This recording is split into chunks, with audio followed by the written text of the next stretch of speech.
Halo semuanya, kenalin nama aku Helen. Hari ini kita akan belajar tentang pembulatan pecahan. Ini adalah materi kelas 4 SD. Nah, di sini ada contoh pecahan. Coba dibaca ini pecahan berapa? Nah, ini pembilangnya 2, penyebutnya 3, jadi dibaca 2/3. Nah, pembulatan pecahan itu apa sih? Nah, pembulatan pecahan itu bukan dibulatin ya, teman-teman. Nah, seperti yang udah kemarin kita pelajari, pecahan ada bentuk-bentuknya. Contohnya pecahan biasa, pecahan campuran, pecahan desimal, dan juga ada persen. Nah, ini menyebabkan pembulatan pecahan dibagi juga menjadi 3, yaitu yang pertama, pembulatan pecahan biasa dan campuran, yang kedua, pembulatan pecahan desimal, dan yang terakhir nih, yang ketiga, pembulatan persen. Nah, yang pertama akan kita pelajari adalah pembulatan pecahan biasa dan campuran, yang berarti mengubah pecahan biasa dan campuran ke bilangan bulat atau dibulatkan ke satuan terdekat. Nah, teman-teman, masih ada yang ingat gak ini apa? Nah, ini adalah gambar garis bilangan pecahan. Nah, untuk membulatkan pecahan, kita bisa menggunakan bantuan garis bilangan ini loh. Langsung aja deh yuk kita lihat contohnya. Nah, contohnya nih nomor 1, 5/6. Kalau kita ingin membulatkan, maka dibulatkan menjadi 1. Kenapa? Karena pada garis bilangan 5/6 lebih dekat ke angka 1 dibandingkan angka 0. Nah, kalau 5/6 itu merupakan pecahan biasa, sekarang contoh yang kedua merupakan pecahan campuran, yaitu angka 2/1/4. Nah, kalau dibulatkan menjadi gimana sih teman-teman? Nah, kalau 2/1/4 dibulatkan menjadi angka 2. Kenapa? Karena 1/4 lebih dekat dengan 0. Maka 2/1/4 kan sama dengan 2 ditambah 1/4 tuh. Nah, sama dengan 2 ditambah 1/4-nya kita bulatkan menjadi 0. Jadi 2 ditambah 0 sama dengan 2. Sepertinya agak ribet ya teman-teman kalau misalkan kita harus terus-menerus menggunakan garis bilangan. Karena kita harus menggambar dan lain-lain. Nah, oleh karena itu ada cara lainnya nih, yaitu dengan membandingkannya dengan pecahan 1/2. Nah, di contohnya ada pecahan 1/6 nih, kita bandingkan dengan pecahan 1/2. Nah, pecahan 1/6 ini lebih besar, lebih kecil, atau sama dengan 1/2 sih? Nah, teman-teman ingat gak bagaimana cara membandingkan pecahan?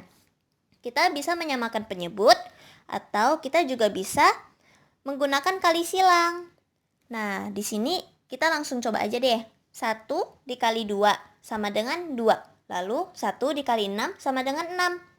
Nah, di sini menunjukkan bahwa pecahan 1/6 lebih kecil dibandingkan pecahan 1/2. Ini menunjukkan pecahan 1/6 lebih dekat ke angka 0.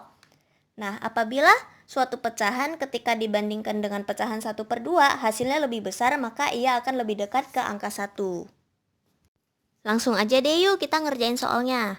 Nah, di sini ada nomor 1, 2/3 kita bulatkan menjadi angka 1. Kenapa? Karena ia lebih dekat ke angka 1. Lalu nomor 2 nih, ada 1/5 dibulatkan menjadi 0. Nomor 3, 7/8 dibulatkan menjadi 1. Nomor 4, 1/8 dibulatkan menjadi 0. Nomor 5, 9/10 dibulatkan menjadi 1. Langsung aja deh yuk kita ngerjain soalnya. Nah, di sini ada nomor 1, 2/3 kita bulatkan menjadi angka 1. Kenapa? Karena ia lebih dekat ke angka 1. Lalu nomor 2 nih, ada 1/5 dibulatkan menjadi 0. Nomor 3, 7/8 dibulatkan menjadi 1. Nomor 4, 1/8 dibulatkan menjadi 0. Nomor 5, 9/10 dibulatkan menjadi 1. Nah, nomor 6, 1, 3/4 dibulatkan menjadi 2. Kenapa? Karena 3/4 lebih dekat ke angka 1. Maka ini menjadi 1 ditambah 3/4, maka sama dengan 1 ditambah 1. Maka menjadi 2. Lalu nomor 7, 2 1/9 dibulatkan menjadi 2. Mengapa? Karena 1/9 lebih dekat ke angka 0. Lanjut, nomor 8, 3 10/11. Kalau dibulatkan menjadi angka 4. Kenapa? Karena 10/11 lebih dekat ke angka 1. Jadi 3 ditambah 1 menjadi 4. Lalu ada 4 8/10 dibulatkan menjadi 5. Karena 8/10 lebih dekat ke angka 1. Lanjut, nomor 10, 5 1/15 dibulatkan menjadi 5. Karena 1/15 lebih dekat ke angka 0. Nah, kalau tadi kita belajar tentang pembulatan pecahan biasa dan pecahan campuran, sekarang kita akan belajar tentang pembulatan pecahan desimal, yang berarti membulatkan pecahan desimal bisa ke satuan atau ke persepuluhan atau ke perseratusan terdekat. Nah, kita langsung aja ke contoh yang pertama. Di sini ada angka 45,635. Nah, apabila kita bulatkan ke satuan terdekat, maka kita harus melihat angka yang berada di belakang koma, atau disebut juga angka persepuluhan. Nah, angka di belakang koma ini kan angka 6. Nah, kalau dia angka 6, berarti dia lebih besar daripada angka 5. Nah, itu berarti dibulatkan ke atas, maka angka yang berada di depannya ditambahkan dengan 1. Jadi hasilnya adalah 46 apabila dibulatkan ke satuan terdekat. Lalu bagaimana kalau diminta ke persepuluhan terdekat? Nah, kalau ke persepuluhan terdekat, kita melihat angka kedua di belakang koma, atau disebut juga dengan angka perseratusan. Nah, di sini kan angka kedua di belakang koma itu angka 3. Angka 3 ada di bawah angka 5. Maka kita bulatkan ke bawah. Itu berarti angka di depannya tidak perlu ditambahkan dengan 1. Maka, apabila dibulatkan ke persepuluhan terdekat, hasilnya menjadi 45,6. Lalu perseratusan terdekat itu apa sih? Nah, kalau kita disuruh bulatkan ke perseratusan terdekat, maka kita harus melihat angka ketiga di belakang koma, atau disebut juga dengan angka perseribuan. Nah, di sini angka ketiga di belakang koma adalah angka 5. Nah, kalau angka tersebut adalah angka 5, kita bulatkannya ke atas. Maka angka di depannya kita tambahkan 1. Jadi 45,64. Nah, sekarang kita coba kerjain soal yuk. Nah, soal pertama 0,92. Gimana kalau kita diminta untuk bulatkan ke satuan terdekat? Maka kita harus melihat angka di belakang koma. Di sini angkanya adalah angka 9. Nah, kalau angka 9 dibulatkan ke atas atau ke bawah, teman-teman? Dibulatkan ke atas ya, teman-teman. Maka angka di depannya yang tadinya 0 ditambahkan 1. Maka menjadi 1. Lalu, kalau diminta untuk bulatkan ke persepuluhan terdekat, bagaimana teman-teman? Kita melihat angka kedua di belakang koma. Di sini angkanya adalah 2 ya teman-teman. Kalau angkanya 2, dibulatkannya ke bawah. Maka angka depannya dibiarkan tetap, jadi 0,9. Lalu soal keduanya ini angkanya 1,48. Kalau dibulatkan ke satuan terdekat menjadi 1. Kenapa? Karena angka di belakang koma itu angka 4, jadi dibulatkannya ke bawah. Lalu kalau dibulatkan ke persepuluhan terdekat, kita melihat angka kedua di belakang koma. Di sini angkanya adalah 8, jadi dibulatkan ke atas. Jadi angka di depannya ditambahkan 1. Angka 4 ditambah 1 menjadi 5. Jadi kalau dibulatkan ke persepuluhan terdekat menjadi 1,5. Lalu nomor 3, ada angka 2,35. Apabila dibulatkan ke satuan terdekat, maka akan menjadi 2. Kenapa? Karena angka di belakang koma adalah 3, yang mana apabila dibulatkan akan dibulatkan ke bawah.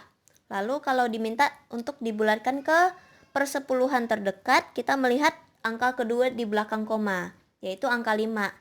Angka 5 dibulatkan ke atas, jadi angka di depannya ditambah 1. 3 tambah 1 sama dengan 4, jadi 2,4.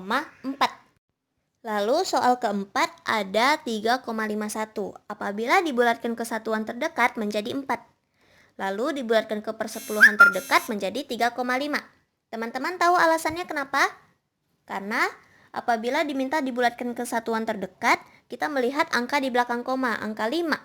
Yang mana apabila dibulatkan harus dibulatkan ke atas. Jadi angka di depannya ditambah 1. 3 tambah 1 sama dengan 4. Lalu kalau dibulatkan ke persepuluhan terdekat, kita melihat angka 1. Itu dibulatkan ke bawah, jadi 3,5. Lalu ada soal kelima nih. Angkanya 5,67. Apabila dibulatkan ke satuan terdekat, maka menjadi 6. Kenapa? Karena angka di belakang koma adalah 6. Apabila dibulatkan, maka dibulatkannya ke atas. Angka di depannya ditambah 1. Lalu, kalau diminta dibulatkan ke persepuluhan terdekat, menjadi 5,7. Kenapa? Karena angka kedua di belakang koma adalah angka 7. Dibulatkannya juga ke atas. Nah, soal ke-6 isinya soal cerita nih teman-teman. Jadi ayah membeli 3 buah semangka dengan berat masing-masing 3,48 kg, 2,84 kg, dan 4,01 kg. Pertanyaannya, bulatkan berat ketiga semangka yang dibeli ayah ke satuan terdekat. Nah, gimana nih teman-teman kalau ke satuan terdekat? Masih ingat gak? Jadi kalau ke satuan terdekat kita melihat angka yang berada di belakang koma ya. Nah, semangka yang pertama dulu deh. 3,48 kg. Angka di belakang koma itu kan angka 4. Berarti kita bulatkan ke bawah. Jadi angka depannya tetap jadi 3 kg. Lalu semangka kedua 2,84 kg. Angka yang berada di belakang koma adalah angka 8. Jadi kita harus membulatkannya ke atas. Jadi angka depannya ditambahin 1. Angka 2 ditambah 1 sama dengan 3. Jadi semangka kedua apabila dibulatkan ke satuan terdekat jadi 3 kg. Lalu semangka ketiga 4,01 kg. Kita lihat angka yang berada di belakang koma, angka 0. Jadi kalau kita bulatinnya ke bawah, jadi 4 kg. Nah, kalau tadi kita udah belajar tentang pembulatan pecahan biasa, pecahan campuran, dan pecahan desimal, sekarang kita akan belajar tentang pembulatan persen, yang berarti kita membulatkan persen ke puluhan terdekat. Membulatkan ke puluhan terdekat, kayak gimana sih? Bingung gak sih? Nah, kalau membulatkan ke puluhan terdekat, kita melihat angka satuannya. Atau angka yang berada di depan koma, atau angka terakhir kalau bilangannya nggak koma. Nah, contohnya di sini ada 18%. Kita lihat angka 8. Angka 8 itu kan dibulatkan ke atas. Jadi angka depannya ditambah 1. Lalu angka 8 diganti jadi 0. Jadi 20% kalau dibulatkan. Lalu contoh berikutnya ada 73%. Kita melihat angka 3. Nah, angka 3 ini kan kurang dari 5, maka dibulatkan ke bawah, jadi 70%. Nah, kita langsung aja yuk ngerjain soal. Soal pertama, 28%. Hayo, jadi berapa? Nah, kita lihat angka satuannya kan 8. Berarti kalau kita bulatin harus ke atas. Jadi angka depannya ditambah 1, jadi 30%. Lalu nomor 2, 41%, jadi 40% karena angka 1 dibulatinnya ke bawah. Lalu nomor 3 ada 19%, itu kalau dibulatkan menjadi 20%. Lalu nomor 4 11% menjadi 10%. Nomor 5 37% jadi 40%. Nomor 6 22% jadi 20%. Nomor 7 65% menjadi 70%. Dan nomor 8 99% menjadi 100%. Teman-teman tahu ya kenapa? Karena kita melihat angka satuannya. Apabila angka satuannya kurang dari 5, maka dibulatkan ke bawah. Jadi angka depannya tetap dan angka itu sendiri diganti menjadi 0. Dan apabila angka tersebut, angka satuannya lebih besar atau sama dengan 5, maka harus dibulatkan ke atas. Jadi angka yang berada di depannya ditambah 1 dan angka itu sendiri diubah menjadi 0. Nah, soal nomor 9 nih, soal cerita lagi. Yeay. Nah, soalnya begini. Berikut data dari 100 pengunjung sebuah taman bermain pada hari Sabtu. Ada anak perempuan sebanyak 43 orang, anak laki-laki sebanyak 38 orang. Lalu sisanya adalah pengunjung dewasa. Kita diminta untuk tentukan persentase setiap data pengunjung. Setelah menentukan persentase, kita diminta nih untuk membulatkan persentase setiap data pengunjung ke puluhan terdekat. Nah, gimana sih cara menjawabnya? Untuk menjawabnya kita harus mencari pengunjung yang dewasa dulu.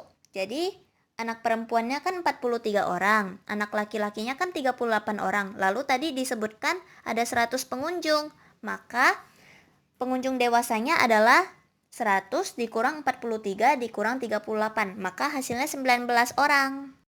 Nah, setelah menemukan jumlah-jumlah pengunjungnya, kita bisa langsung kerjain soalnya. Nah, kalau yang A diminta persentase. Yang perempuan kan 43 orang. Berarti 43 per jumlah pengunjung seluruhnya. Kan ada 100 orang, jadi 43 per 100. Langsung bisa kita tulis 43%. Karena persen itu per 100 artinya. Lalu yang laki-laki, kan ada 38 orang. 38 per 100. 100 itu jumlah pengunjung semuanya.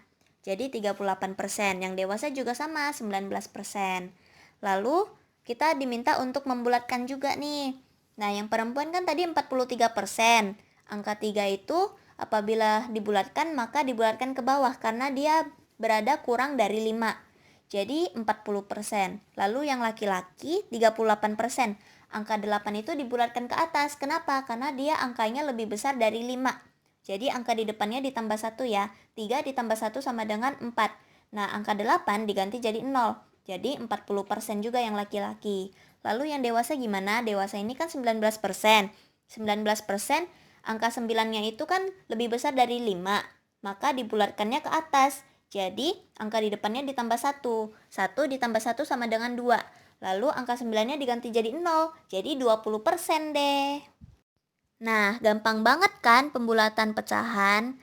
Oke, thank you teman-teman yang udah nonton. Good luck ya, semangat belajarnya.